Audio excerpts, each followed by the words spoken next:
berhasil mendapatkan poin atau RRQ yang akan kembali ke masa kejayaan mereka. Soebial Arena, mana tepuk tangannya?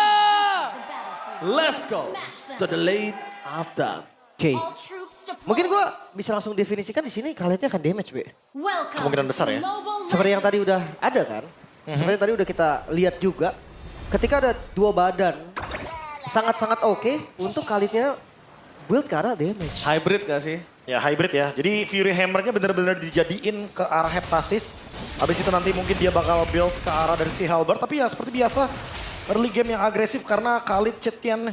Ini dua hero yang dari awal poke damage-nya, clear wave-nya. Ini benar-benar superior banget dan lagi Vimral-Vimralnya. Oke, tapi jangan pernah lupakan, Lim telah berstatement ya. Coach itu nggak bisa bikin menang, Lim. Bisa membantu untuk Bantu menang bisa. Bikin menang dia yang main emang. Iya, itu dia. Kan. Jadi itu agak cukup berat dan emblemnya silakan Profesor Bayu. Kalau dari emblem kita bisa melihat ya, tetap dari idoknya, emblem tank dulu untuk status yang lebih stabil. Tapi yang paling terpenting emang ada trillnya, jadi damage-nya dari awal juga udah berasa harusnya.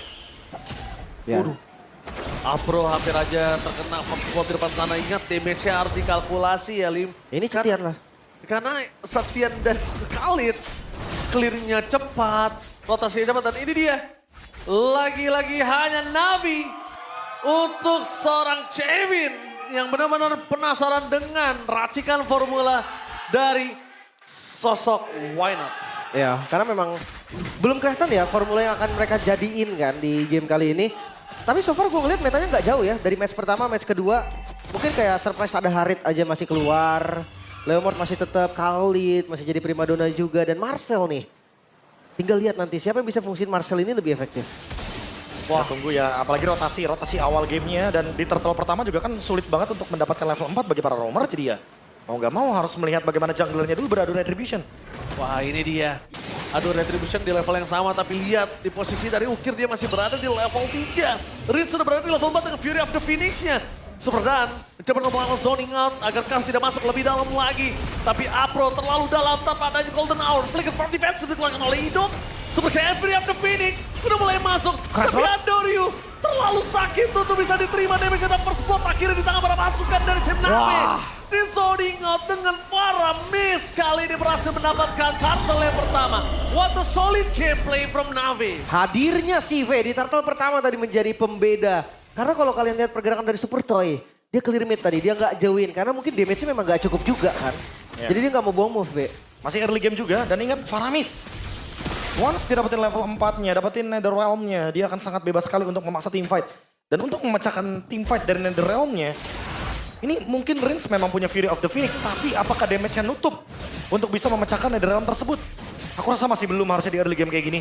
Dan Ukir masih bisa dengan mudah melakukan backup ketika emang Navi-nya lagi kumpul berlima. Cukup menarik. Skypers. Item pertama. Itu pertama langsung. Gila, mengerikan. Karena mungkin Toy melihat, oke gue gak punya damage, tapi at least kalau gue dapat last hit aja, udah cukup untuk membantu mereka di saat perang netral objektif. Benar. Si V-nya. Dia clear bareng. Oh mungkin karena memang tengahnya juga bukan tipikal carry ya. Jadi berbagi gold gak ada masalah. Ya balik lagi ya, sekarang kan mid lane bisa jadi ada yang utility, ada yang lebih main ke damage, ada yang benar-benar cuma buat bantuin team fight. Dan tipenya sekarang udah jadi lebih fleksibel untuk penggunaan dari area mid lane. Terutama ketika kita tahu Netherrealm ini cooldownnya semakin lebih singkat, jadi ya semakin lebih gampang juga untuk Navi maksain team fight. Dimaksimalin, dimaksimalin terus. War X udah jadi juga untuk Ars. Lumayan ya untuk sustain. Tapi kalau untuk kill Uranus kayaknya nggak dulu deh. Susah sih Terlalu ya. susah lah. Karena bisa Contohnya- kabur juga, tahu?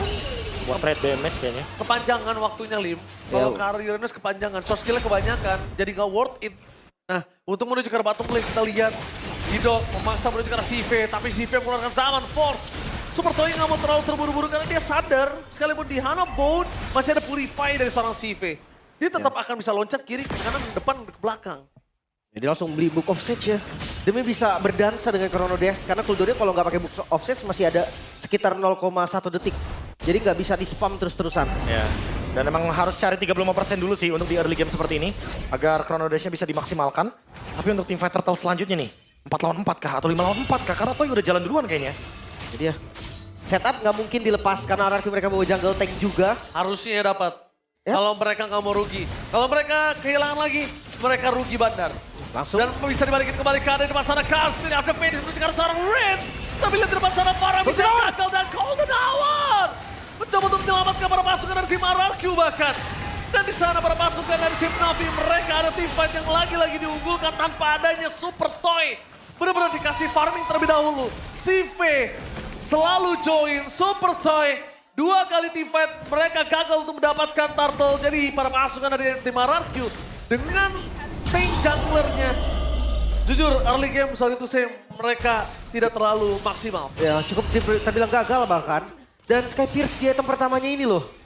Jadi tanda tanya lagi. Karena dia nggak bisa dapetin point kill juga. Mungkin untuk damage-nya sangat-sangat kurang kan. Ya. Jadi sayang. Berbeda sama Granger ya, conditionalnya. Karena kalau Granger kan dari awal emang udah spike duluan, mid game adalah tempat bermainnya. Tapi untuk Obsidia dia sangat butuh waktu. Dan untuk kedua romer kita, Afro atau bahkan Idok, sama-sama bikin Thunderbelt. Ini mencoba untuk scaling. Tapi mungkin sekali lagi ya kalau kita ngomongin Afro dengan adanya Marcel. Jadi tinggal maksimalin klemernya aja. Dia tinggal maksimalin kameranya untuk bisa mengaktifkan Thunderbelt tersebut. Tinggal jalan, ditabung Thunderbeltnya. Late game dia bakal punya tabungan yang sangat banyak dari Thunderbelt. Tapi ini bakal jadi battle scaling juga, Be. Kali itu juga sama kan? Sama.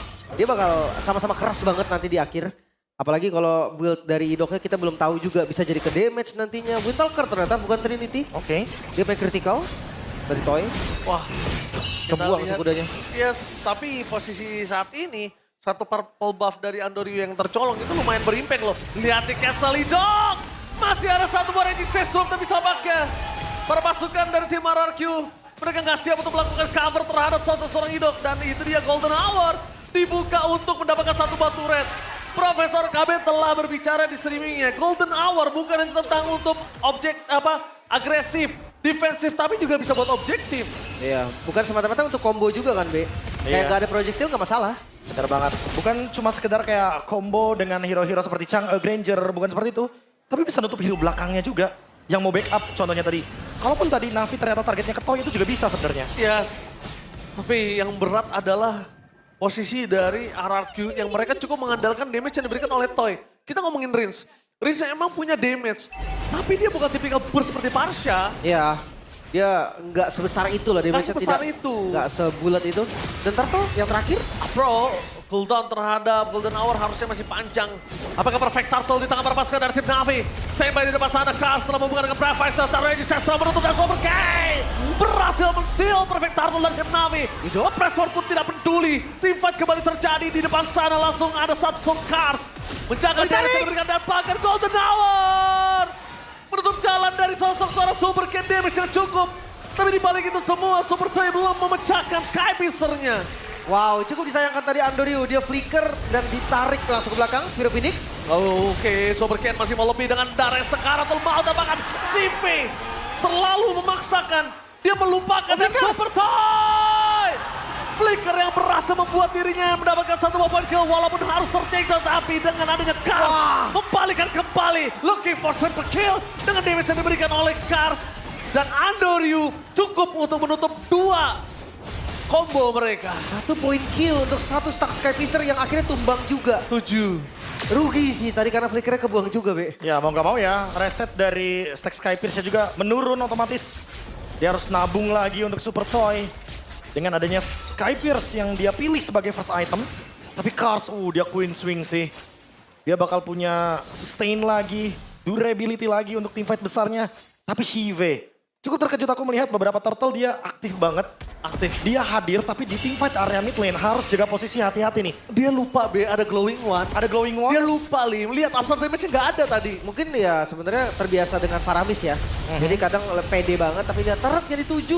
Oh, Masih ke defense. Tapi lincah, si V ini harus diperhatikan sih bisa gue bilang. Oh kenceng dong. Kalkulasinya terhadap dia agresif di arah top lane aja itu udah cukup menunjukkan kalau tim fight besar, kalau sudut pandang matanya lepas dari si V, dia bersinar. Ya apalagi ini tinggal nungguin Holy Crystal aja sih dari Shive. Dia pasti bakal force team fight terus kan. Jangan lupa kalau pakai Kosis Poldron juga bisa loh. Kurangin attack speed dari Haritnya. Kurangin attack speed dan jangan lupa juga ya untuk anti burst-nya ketika darahnya di bawah 30% itu ada tambahan lagi regen 20%. Walaupun mungkin bisa kedina ya dengan ada glowing one tapi at least bisa bertahan hidup. Cetas. Itu yang penting ya. Nah kan ada cetasnya bisa Gak usah pakai cetas, kan ini kamera nih lagi mau moto juga kan. Ini cekrek kalau ini. Cekrek. Pakai klemer. Pakai kelemar-kelemar cekrek. Dia berseker? salah. Oke. Kalau ngomongin cara berseker, kita tahu dia tidak pakai Trinity, dia pakai damage burst. Dan di depan sana, para pasukan dari tim RRQ, mereka yang di setup. Karena Kars sudah standby position, Super Toy tidak memiliki flicker. Kali ini udah available, menuju ke arah belakang. Targetnya Super Dan, dan power of retribution Cive! 7 Day untuk Navi. Lihat Kars di sana, mencoba untuk mempertahankan diri, tapi nampaknya damage yang terlalu besar dan dibalikan. Dan Pressword nothing. Super King dengan damage yang besar dari Pressword-nya juga nggak berhasil menimbulkan impact apapun. Yap, dengan adanya Ukir juga tadi. NetherRealm yang bisa langsung cover semuanya. Untuk area RRQ, ini sangat-sangat kekurangan. Wah ini no wonder ya untuk teamfight besar semenjak ada Faramis. Apalagi semenjak Cetiannya udah muncul. Otomatis semua alur teamfight berlima pasti Navi pegang kendalinya 5.000 gold plus Lord. Keuntungan yang begitu melimpah 9 banding 2 kill. Ini ada gap 7 kill yang benar-benar jauh sekali sehingga membuat Super Toy pun nggak bisa untuk memanfaatkan Sky Pierce-nya. 5.000 gold difference, jangan lupakan hal tersebut. Untuk menuju ke arah Sky Piercer yang dimiliki dari Toy ini masih cukup berat. Karena depannya, para pasukan dari tim Navi sadar. Damage kita cukup, kenapa nggak kita makan aja front to back-nya? Ya ditambah lagi Andoryu-nya udah punya Rose Gold ya. Queen Swings Rose Gold, wah dia ini bakal sulit banget untuk di take down. Even mungkin terkena efek CC, terkena apapun serangannya dari RRQ, dia bakal survive seharusnya. Andoryu. Wow, di arah bottom lane. Pasif. Pasifnya sudah pecah, tapi lihat si V memaksa memberikan Super King. Speed of the Finish mencoba untuk menyelamatkan Super King, tapi lihat di belakang sana, Apres Korpon nanti kembali banget turret. Golden Hour. Ditutup dengan adanya Golden Hour. Hampir memecahkan Super Cannon Car. Kembali XP Laner yang bersinar membuat tim Navi kali ini tidak kehilangan satu member pun. Ukir, save the day for Navi. Gak boleh ada korban. Bahkan Afro pun, roamernya sekalipun gak boleh jadi korban. Sedikit unik memang gak ada cooldown reduction, B. Dari itemnya Ukir. Itu dia. Baru mau menuju yang ketiga nih. Cooldown reduction. Jatuhnya lagi-lagi ya dengan adanya adjustment untuk para mid laner, terutama untuk Faramis. Yang dimana nanti dia akan lebih memaksimalkan NetherRealm.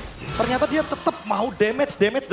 Bors, jatuhnya berarti Navi tahu nih kapan call untuk teamfight, kapan call untuk kiting, kapan call untuk objektif. Karena mereka nggak mau teamfight selagi Ukirnya nggak ready untuk NetherRealm. Dan bukan hanya Ukirnya, lihat Afro-nya.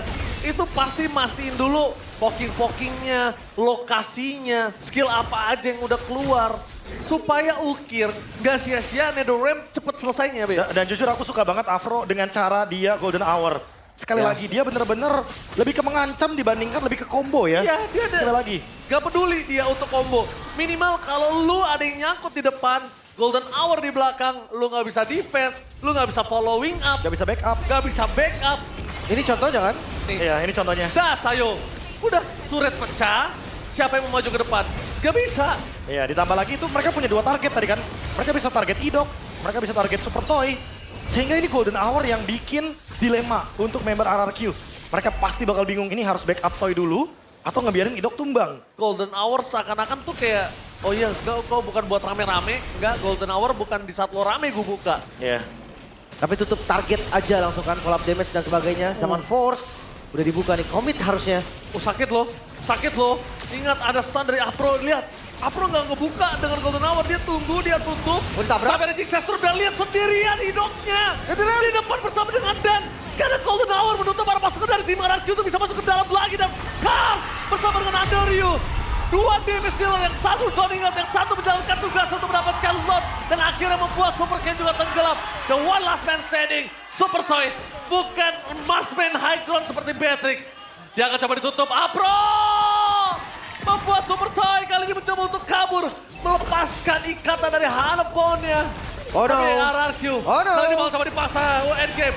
Di game yang pertama dengan NetherRealm, para pasukan dari tim Navi. Membuat mastermind dari